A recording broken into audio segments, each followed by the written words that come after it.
World war 2 के बाद इस दुनिया के हालात काफी खराब हो चुके हैं। सीन दिखाया जाता है फिलिपाइन का, जहाँ एक सोल्जर दूसरे मरे हुए सोल्जर को खा रहा है। नेक्स्ट सीन में हमें फिलिपाइन की ही एक फैमिली से मिलवाया जाता है, जिसमें एक छोटी लड़की टाला इस मूवी की मेन कैरेक्टर है। फैमिली में टाला के मॉम डैड और उसका एक भाई है। जंग की वजह से हालात इनके भी इतने ही खराब है कि खाने को खास इनके पास भी कुछ नहीं है। इस वक्त इनके घर पर एक जापानी आदमी आता है, जिसका मानना है कि टाला के डैड ने जापानी आर्मी का गोल्ड चुराया है, जो इल्जाम टाला के डैड मानने से इनकार कर देते हैं। तो उससे में ये आदमी इन्हें धमकी देकर चाहता है कि तुम्हारे पास सिर्फ 2 दिन का वक्त है, अगर तुमने गोल्ड वापस ना किया या उसके बारे में ना बताया तो मैं तुम्हारा बहुत बुरा हश्र करूंगा। वो आदमी तो धमकी देकर जा चुका था और टाला के डैड उसी को मारने की प्लानिंग में लग गए थे, क्योंकि वो अपनी फैमिली को बचाना चाहते थे। इस आदमी को मारने की अपने डैड की प्लानिंग टाला भी सुन लेती है, जिसको रिलैक्स करने के लिए उसके डैड कहते हैं, परेशान मत होना, मैं जंगल के रास्ते से जा रहा हूँ, किसी को मेरा पता नहीं चलेगा और मैं जल्दी ही वापस आ जाऊंगा। और इस सब के बाद काफी दिन गुजर जाते हैं। टाला के डैड अभी तक वापस लौट कर नहीं आए थे। टाला की मॉम की भी तबीयत अचानक बहुत ज्यादा बिगड़ जाती है। उनकी मेड उन्हें उठाकर उनके रूम में बेड पर लेटाती है और इस सब की परेशानी में टाला के मुंह से ये निकल जाता है कि शायद डैड मर गए होंगे। जो सुनकर उसकी बीमार मॉम उसे बहुत डांटती है और टाला बेचारी उदास होकर अपने रूम में आ जाती है और आखिर वो ये फैसला करते हुए उठ जाती है कि वो अपने डैड को खुद जंगल में ढूंढने जाएगी, जिस काम में उसका भाई भी उसका साथ देने का फैसला करता है। और ये लोग घर से बाहर जाते हुए अपने डैड की गन को भी अपने साथ रख लेते हैं। ये लोग जंगल में पहुंच चुके थे, जहाँ टाला को एक झोपड़ी नजर आती है। झोपड़ी के अंदर जाने पर उसे पेट में रखी एक कैनी मिलती है, जिसे वो जल्दी से उठाकर खा चुकी थी, क्योंकि वो काफी वक्त से भूखी थी। वो अब इसी झोपड़ी में बनी एक कमरे के अंदर जाती है। वहाँ एक लाश पड़ी थी, जिसके ऊपर बहुत से कीड़े बैठे हुए थे, जिसे देखकर वो बहुत ज्यादा डर चुकी थी। डर कर टाला वहाँ से बाहर आ चुकी थी। चलते चलते टाला के भाई को दूर से एक अजीब आवाज सुनाई देती है, जबकि सामने टाला को अपने डैड नजर आ गए थे। वो जब पीछे मुड़कर अपने भाई को देखती है तो पीछे से उसका भाई गायब था। टाला का भाई उस आवाज को सुनते हुए जंगल में एक नदी के पास पहुंचा था, जहाँ बहुत सी लाशें थी। ये लोग जंग में मारे गए थे। इन्हें देखकर वो बहुत ज्यादा डर जाता है और वापस घर की तरफ चल पड़ता है।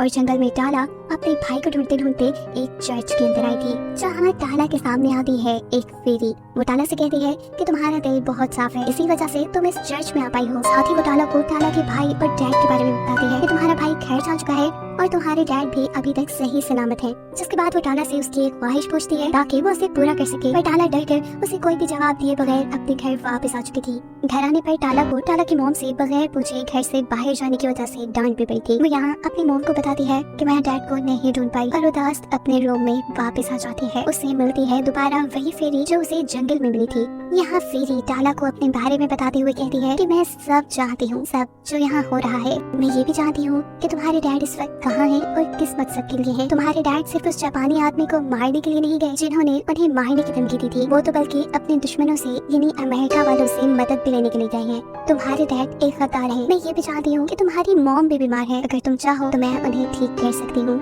ये कहकर वो टाला को एक जार देती है और वहाँ से गायब हो जाती है। अब सुबह होती है। टाला का भाई बहुत ज्यादा घबराया हुआ परेशान था। वो टाला को बताता है कि मैंने एक बहुत बुरा ख्वाब देखा है कि हम भी जंग में मरने वाले लोगों की तरह मर जाएंगे और कोई हमारी मदद को नहीं आएगा। टाला उसे जल्दी से गले लगाकर कहती है ऐसा नहीं है, हमारी मदद वो फेरी करेगी। टाला यहाँ उसे फेरी के बारे में सब कुछ बता चुकी थी, जबकि दूसरी तरफ हम उसी जापानी आदमी को टाला के घर के बाहर देखते हैं, जिसने टाला के डैड को धमकी दी थी।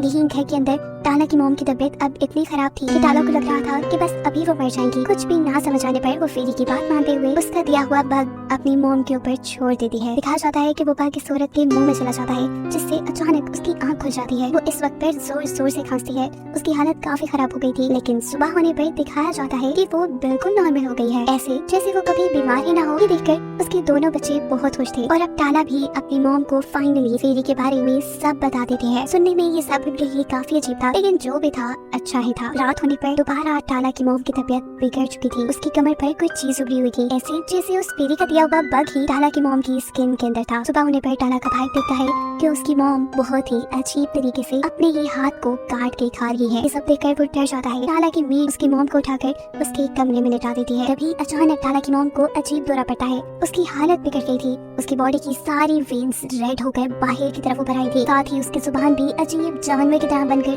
झूमती होकर बाहर की तरफ निकल आती है। उसकी हालत ऐसी थी कि किसी ने उसे पोसेस कर लिया था, उसे अपने काबू में कर लिया था। ये देखकर उसकी मेट पे डर जाती है। फौरन ही उसके रूम से बाहर जाकर वो उसके रूम को लॉक करके चाबी बाइबल के अंदर रख देती है। सीन कट होकर दिखाया जाता है कि टाला एक बहुत बड़ी सी बास्केट लेकर जंगल में आई है उसी फेरी के पास। वो उससे जब खाने के लिए कुछ चीजें मांगती है तो फेरी सामने खाने का एक बहुत बड़ा टेबल सजा देती है और टाला से कहती है कि तुम जितना लेना चाहो इसमें से ले सकते हो। इतने दिन बाद खाना देखकर टाला भी खाने पे टूट पड़ी थी। वो बहुत सारा खाना अपनी बास्केट में डालकर जैसे ही घर आती है तो उसका भाई गुस्से में उसे बताता है कि मॉम की हालत बहुत खराब हो गई है, वो बहुत अजीबोगरीब हरकतें कर रही है और ये सब सिर्फ तुम्हारी वजह से हुआ है, तुम्हारी उस फेरी की वजह से हो रहा है। गुस्से में टाला उसे एक थप्पड़ मारती है पर थोड़ी ही देर में उसे एहसास हो चुका था कि उसका भाई बिल्कुल ठीक कह रहा है। रात में अचानक ही टाला के कमरे का दरवाजा खुलता है। उसे बाहर किसी के होने की आवाज आ रही थी। वो जब चेक करने बाहर जाती है तो वहाँ उसकी मॉम थी जिसकी आंखें बिल्कुल काली थी और अचानक वो वहाँ से गायब भी हो गई थी। टाला अपनी मॉम को ढूंढने के लिए आगे जाती है। उसे अब अपने घर से बाहर अपने डॉग के चिल्लाने की आवाज आ रही थी। टाला जल्दी से बाहर जाकर देखती है तो वहाँ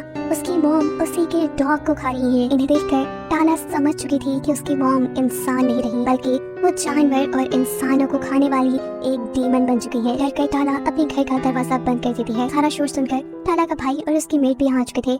वो जब दरवाजा खोल के बाहर देखते हैं तो उनकी मॉम बेहोश पड़ी थी और साथ ही जख्मी हालत में एक परिंदा भी पड़ा था जिसको उसकी मॉम ने खाने की कोशिश की थी। ये लोग अब अपनी मॉम को उन्हें उनके कमरे में बंद कर देते हैं। ये दोनों बहन भाई उदास बैठे थे। टाला का भाई रो रहा था और टाला उसे कहती है तुम रो नहीं, मैं सब ठीक कर दूंगी। जबकि इनके घर के बाहर हमें वही फेरी दिख रही है जो टाला के मॉम के शिकार किए हुए परिंदे को खा रही थी और इससे हमें मालूम हुआ कि वो भी एक डिमोनिक फेरी है, यानी एक शैतानी फेरी। वो फेरी अब घर के अंदर आ जाती है और यहाँ टाला उसे कहती है कि तुम बहुत बुरी हो, तुम्हारी वजह से ये सब हो रहा है, मैं जानती हूँ। जिस पर वो फेरी कहती है मेरी वजह से कैसे, ये फैसला तो तुम्हारा ही था, मैंने तुम्हारी मॉम को ठीक कर दिया। लेकिन किसी भी ख्वाहिश को पूरा करने के पीछे एक कुर्बानी तो देनी ही पड़ती है और इस कुर्बानी के बदले मैंने तुम्हारी मॉम को एक डीमन यानी शैतान बना दिया। अब वो हमेशा जिंदा तो रहेंगी लेकिन एक शैतान बनकर। ये सब चीजें टाला को पागल कर रही थी। वो फेरी के ऊपर चिल्लाती है और फेरी यहाँ से गायब हो जाती है। सीन कट होकर दिखाया जाता है कि टाला जब बेसमेंट में जाती है तो वहाँ उसकी मेट और वो जापानी आदमी पहले से ही मौजूद था। ये लोग यहाँ गोल्ड ढूंढ रहे थे। टाला को देखते ही ये जापानी आदमी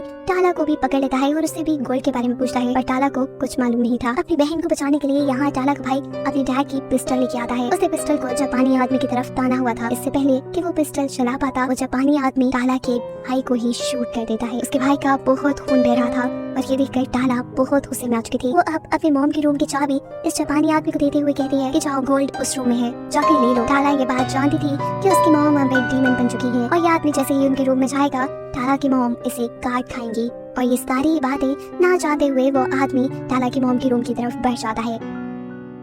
इस आदमी के यहाँ से जाते ही टाला की मेट टाला को बताती है कि तुम्हारे डैड कोई अच्छे इंसान नहीं थे, वो एक गद्दार थे, वो हमारे दुश्मनों के साथ यानी अमेरिका के साथ मिले हुए थे और उन्हीं की वजह से यहाँ बेचारे बहुत से बेकसूर लोगों की जान चली गई। ये सुनकर टाला कुछ नहीं बोलती। वो मेट यहाँ से चली जाती है और अब टाला अपने भाई के हाथ से अपने डैड की पिस्टल लेके उनके पीछे पीछे जाने लगती है। अभी वो रास्ते में ही थी कि उसे उस जापानी आदमी के चीखने की आवाजें आने लगी थी। वो कमरे से दूर खड़ी होकर शूट करती है और गोली जापानी आदमी को लगने के बजाय मेट को लग जाती है, जिसे देखकर टाला काफी दुखी भी होती है क्योंकि वो मेट से काफी अटैच थी। है अब वो अंदर कमरे में जाती है, कमरे में कोई नहीं था। वो बाथरूम में जाती है तो बाथरूम पूरा खून से लथपथ था और उसकी मॉम किसी जंगली की तरह जापानी आदमी की बॉडी को चीर फाड़ कर खा रही थी। अपनी मॉम की ये हालत देखकर टाला बहुत ही ज्यादा डर चुकी थी, इसीलिए वो अब अपने भाई को उठाकर उसे बचाने के लिए वहाँ से भागते हुए बाहर आ जाती है। वो उसे मदद के लिए कहीं ले जाना चाहती थी लेकिन बहुत सारा खून बहने की वजह से टाला का भाई भी मर चुका था। टाला दुख में अब भागकर दोबारा जंगल में बनी उसी चर्च में आती है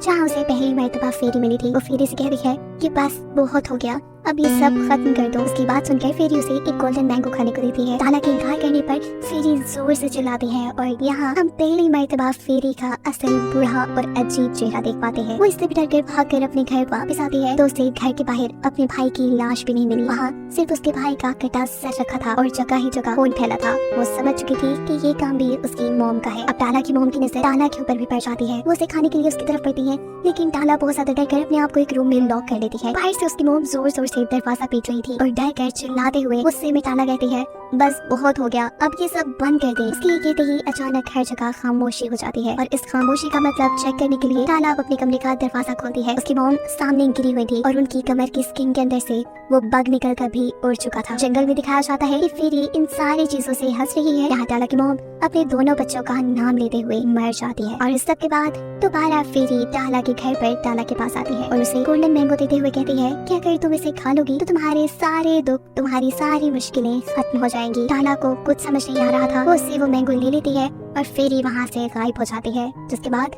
दिखाया जाता है कि टाला के डैड भी अपने साथी के साथ घर वापस आ चुके हैं। घर आने पर उन्हें अपनी वाइफ और बेटा मरे हुए मिले थे, जिस चीज ने उन्हें भी अंदर से खत्म कर दिया था। जिस वक्त वो जोर जोर से रो रहा था तभी उसका साथी उसकी खुफिया जगह से जापानी आर्मी का सारा गोल्ड बाहर निकाल लेता है और फिर एक गन निकालकर टाला के डैड के पास जाकर उन्हें शूट करके खत्म कर देता है। यानी टाला के डैड के अपने ही साथी ने उन्हें धोखा दे दिया था और ये उनके बुरे कामों की सजा थी। टाला ने अपने डैड को भी मरते हुए देख लिया था। वो अब कुछ नहीं कर पा रही थी और ये सब इसलिए हुआ था कि उसने फेरी का दिया हुआ गोल्डन मैंगो नहीं खाया। टाला की फैमिली के सभी लोग मारे जा चुके थे सिवाय टाला के। अब सबसे पहले वो इस फेरी को मारना चाहती थी जिसने उसकी फैमिली का ये हाल किया था और फेरी ने असल में सबको मारने के बाद टाला को सिर्फ इसलिए जिंदा छोड़ दिया क्योंकि उसका दिल बिल्कुल साफ था। ये फेरी थी तो एक डिमोनिक फेरी, यानी काम तो ये बुरे और शैतानी करती थी, लेकिन एक बात जो अच्छी थी वो ये कि ये सिर्फ उसी इंसान को मारती थी जिसके दिल में लालच होती या जो इंसान अंदर से बुरा होता। ये कहानी यहाँ खत्म हो जाती है।